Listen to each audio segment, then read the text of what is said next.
Hi, everybody. It's me, Mr. Peacock. I'm here in my classroom today, not at home, which means I can't do what I've been doing, which has been just talking about movies that I have on my DVD shelf, showing off my far too many pieces of physical media when all I do is stream. I literally have no reason to own most of them. But I'm not going to do that today because I am here at school. So instead, what I thought I would do is I would do the exact same thing, but using my iTunes library instead. So I'm just going to go in and I'm going to go like this. And all right, I have chosen 1996's musical Evita, which is based off of the Andrew Lloyd Webber and Tim Rice musical from the 1970s. It stars Madonna, Antonio Banderas, Jonathan Pryce, and Jimmy Nail, although I have no idea who Jimmy Nail is playing. I think that they had 3 stars and they wanted to put 4 stars on here. It was directed by Alan Parker and all of these other things. At one point, it was going to be directed by Oliver Stone, who does get a screenplay credit as well. Anyway, this film from 1996, once again, we are talking today, by the way, in class about composite figures and coordinate planes and finding area. And I would call this film kind of a composite of a bunch of things because it is a composite of the original musical from the 1970s, but also of basically the celebrity of Madonna at the time and her personal views on the subject matter. The film takes a much more kindly view of the character of Eva Perón than the musical does, which it still is very cynical to the character, but is very different. And so that is so it's a composite of the views of the original musical as well as the views of the people who were writing the musical later. And so that is about it for their Don't Cry for Me, but it is geometry. So let's talk about composite figures. We're also going to talk about finding area and perimeter on a coordinate plane. Ooh, so exciting. So, composite figures. A composite figure is made up of simple shapes, such as triangles, rectangles, trapezoids, circles. And to find the area of the composite figure, we just have to find the area of the simple shapes and use the area addition postulate. So let's look at this one, for instance. We have this beautiful shape right here, and let's talk about how we would solve it. So what I would do is I would divide the figure into separate rectangles. So notice the 21. That 21 is going to become 12 and 9 because we already knew that the other side was 12, and then 21 minus 12 is 9. Then we find the area of the 2 rectangles, so 15 centimeters times 12 centimeters, which is 180 centimeters squared, and then 27 centimeters by 9 centimeters, which gets us 243 centimeters squared. And then we just add the areas together to find the total area. So 180 plus 243 is 423 centimeters squared. All right, let's look at this one. This is another find the area by adding. I would once again divide the figure into parts. In this case, I'm going to make it 3 parts. And then the first thing I need to do is find the base of the triangle because I'm going to need the base of the triangle for the other 2 shapes anyway. And so to do that, we just use Pythagorean theorem. So this ends up actually being the square root of 81 or 9, which makes this much, much easier. Then we use that 9 to find the radius, which is half of that. So 4.5. At this point, we just have to find the 3 areas. So we find the area of the triangle. This is 1/2 of 9 times 4.8, which is 21.6 feet squared. Then we find the area of the rectangle. That's 9 times 3, or 27 feet squared. And then finally, we find the area of the half circle. So this would be pi r squared, but half of it. So this ends up getting us 4.5 squared is 10.125 pi. At that point, we find the sum of the 3 figures. So 10.125 pi, we would put in a calculator, and we end up getting about approximately 80.4 feet, give or take. All right, now let's find the area of the shaded figure, round to the nearest tenth, if necessary. So, if I was going to do this, what I would end up doing first is I would separate this into two figures.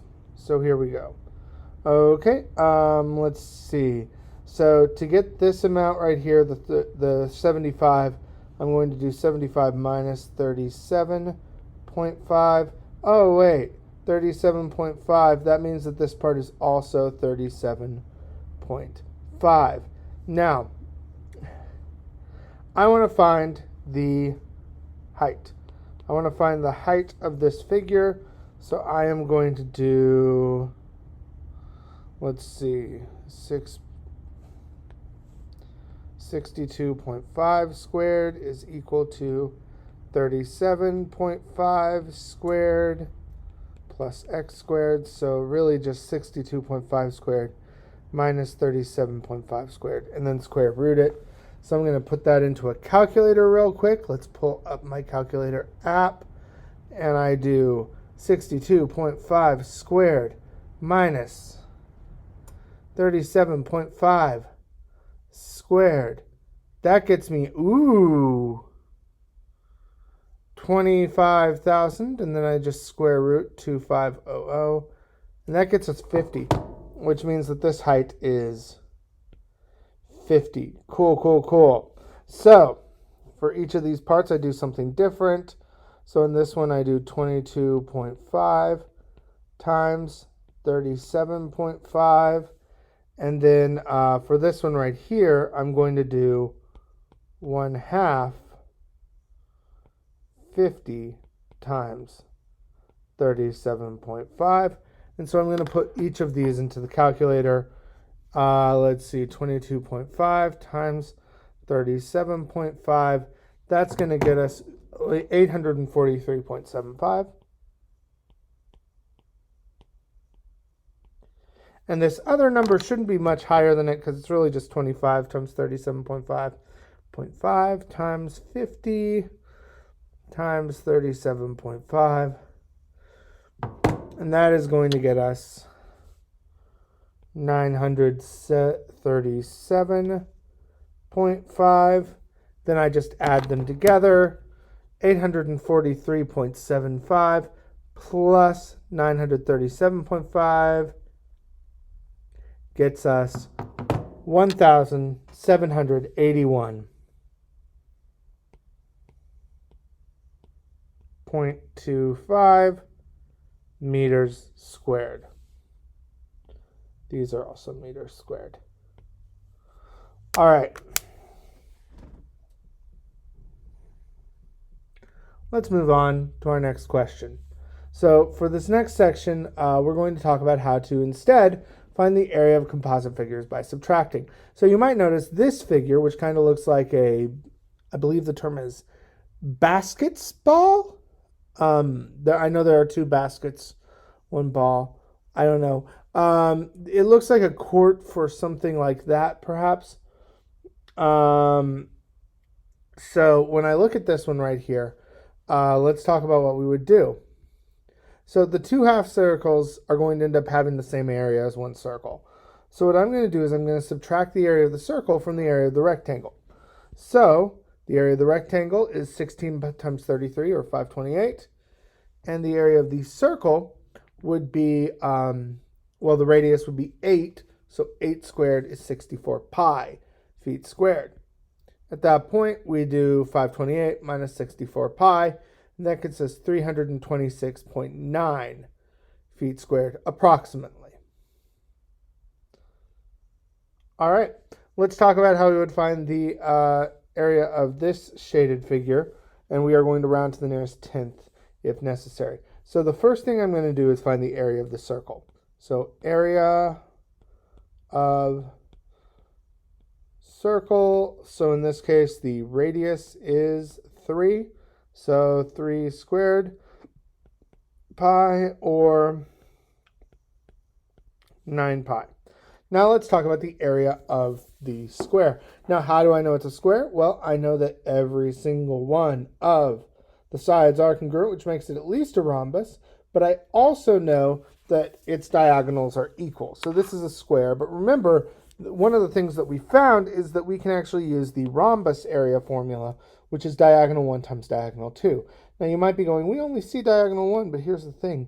This is also a diameter, meaning it's actually 6 times 6 divided by 2. So 36 divided by 2, which is 18 inches squared. And this is 9 inches squared. So what I do is I do 9 pi minus 18. I put that into my calculator if I know how to do that. So 9, let me find the pi button, second caret minus 18. And that's going to get us approximately 10.27 inches squared. If you were using 3.14 instead of pi, you might get a slightly different number than me. I'm not 100% certain.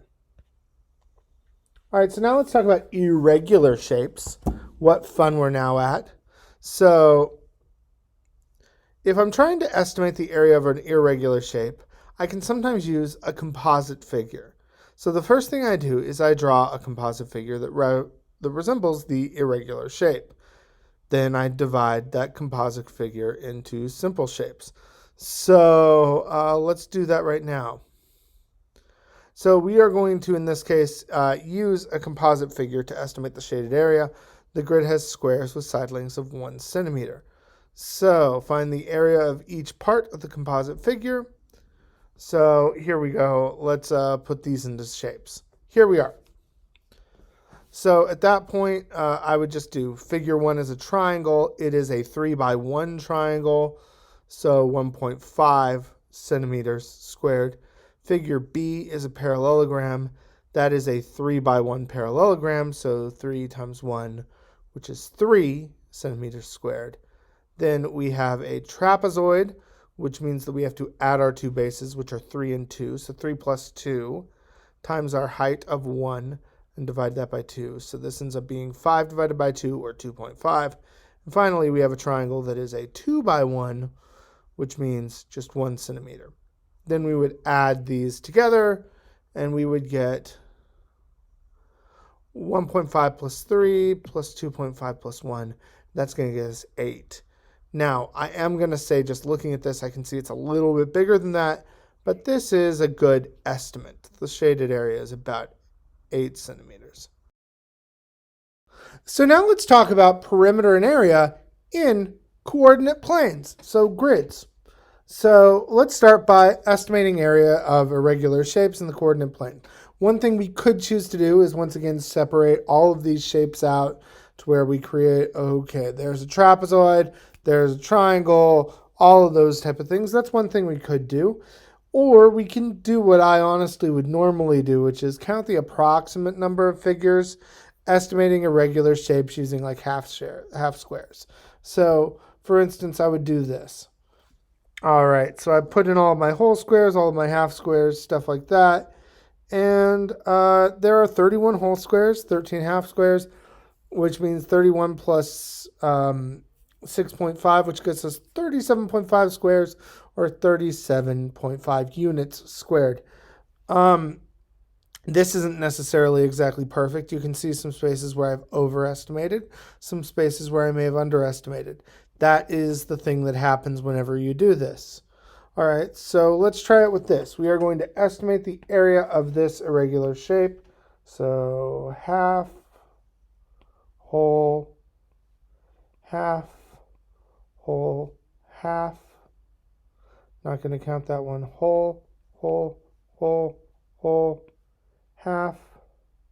I'm going to say half, whole, whole, whole, whole, whole, half, whole, whole, whole, whole, whole, half, whole, whole, half, whole, whole, half, whole, whole, whole, whole,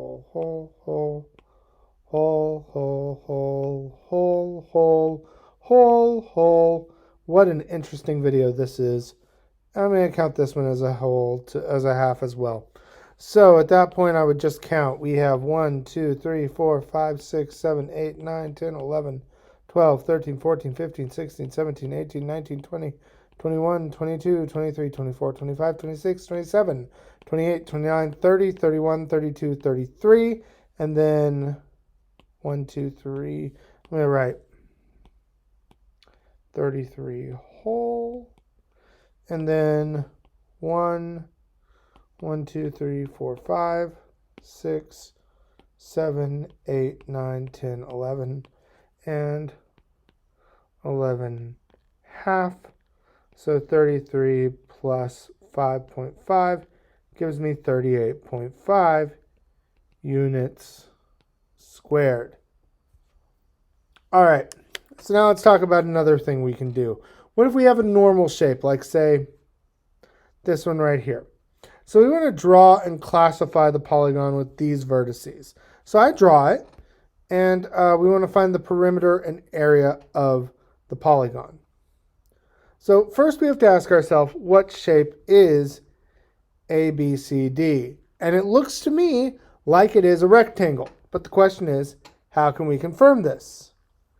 And one of the ways we can do that is by checking the slope. So I'm just going to do that real quick. This is going over 1, 2, 3, 4, 5, 6, and up 3. So rise of 3 over a run of 6 is a 1/2. So this is a 1/2 slope. And then I'm going to check this one down 1, 2, 3, 4, and over 2. That is also a -2 slope. And if I check this, 1, 2, 3, 4, 5, 6, 1, 2, 3. Yep, sure enough, this is going to be the same, and so is this. So, sure enough, it is a rectangle. Now, we want to find the lengths of the sides. So, this is once again 1, 2, 3 by 1, 2, 3, 4, 5, 6. So, the square root of 3 squared plus 6 squared. So that's the square root of 9 plus 36, or the square root of 45. So that's this one and the bottom. Square root of 45, square root of 45. And then over here we have 4 and 2. So square root of 2 squared plus 4 squared. And that would be the square root of, in this case, 20. Sorry, I should go 4 plus 16, which is the square root of 20. In this case, this would be 5, or sorry, this is 3 times 15, which is 3 times 5. So this is also 3 square roots of 5. And over here, this is 2 times 10, which is 2 times 5. So these are 2 square roots of 5, which actually makes this a lot easier. So if we wanted to find perimeter, which it's not asking for, but still, I would do 3 plus 3 plus 2 plus 2 square roots of 5. So that's 6. So that's 10 square roots of 5. But if I want to find the area, I would do 3 square roots of 5 times 2 square roots of 5. So that means 3 times 2 is 6, times the square root of 5 times the square root of 5 is 5. So 30 units squared. That's one option. But what if I tried to find the area by subtracting? Is there a way I could do that? There sure is. So what we want to do is we want to enclose the polygon in a rectangle. So at that point, we want to find the area of the rectangle here. So I'm going to look at this and I'm going to go, this is up. So this is, well, let's just count. 1, 2, 3, 4, 5, 6, 7. So this is 7 times, and then we count 1, 2, 3, 4, 5, 6, 7, 8. So 7 times 8, which is 56. Ooh, need to rewrite that. 7 times 8, which is 56. All right, now we want to find the area of the triangles around the figure. So this is going to be 3 by 6, 2 by 4, 6, 3 by 6, 2 by 4. So let's see, 6 times 3 is 18, divided by 2 is 9. This is also 9. 2 times 4 is 8, divided by 2 is 4. This is 4. So